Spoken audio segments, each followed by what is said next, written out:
2019-3120.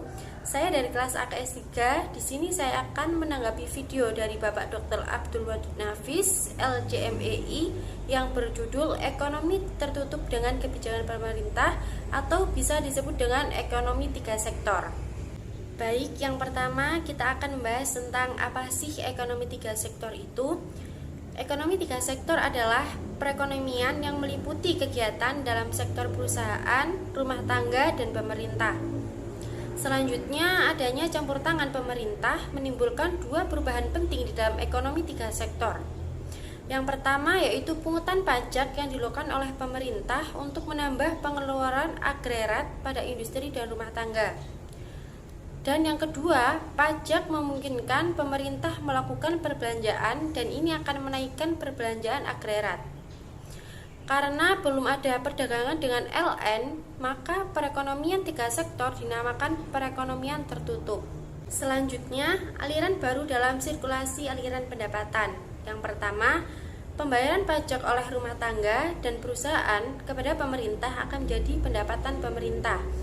Yang kedua, pengeluaran pemerintah ke sektor perusahaan akan menjadi pembelian barang dan jasa yang diproduksi perusahaan.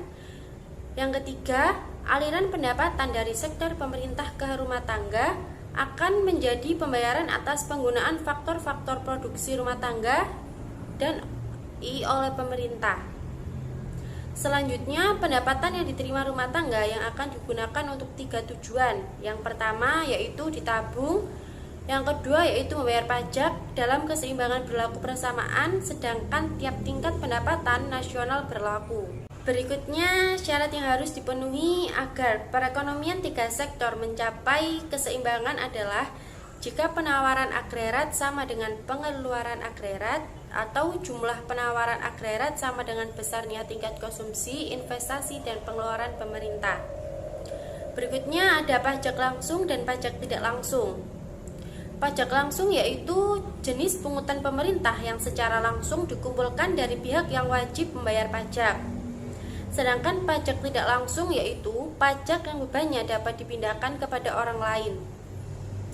Bentuk-bentuk pajak pendapatan yaitu yang pertama, pajak regresif, yaitu pajak turun ketika pendapatan naik. Yang kedua, pajak proporsional, yaitu pajak tetap untuk berapapun tingkat pendapatan. Yang ketiga, pajak progresif, yaitu pajak naik ketika pendapatan naik. Selanjutnya yaitu efek pajak terhadap konsumsi dan tabungan. Yang pertama, pengaruh pajak terhadap konsumsi, yaitu pajak dapat mempengaruhi tingkat konsumsi seseorang.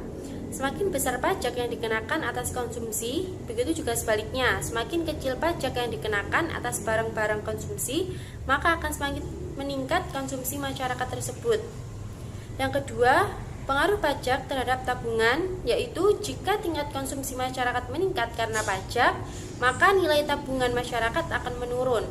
Dan sebaliknya, jika nilai pajak meningkat atas barang konsumsi dan tingkat konsumsi menurun, maka nilai tabungan masyarakat juga akan meningkat.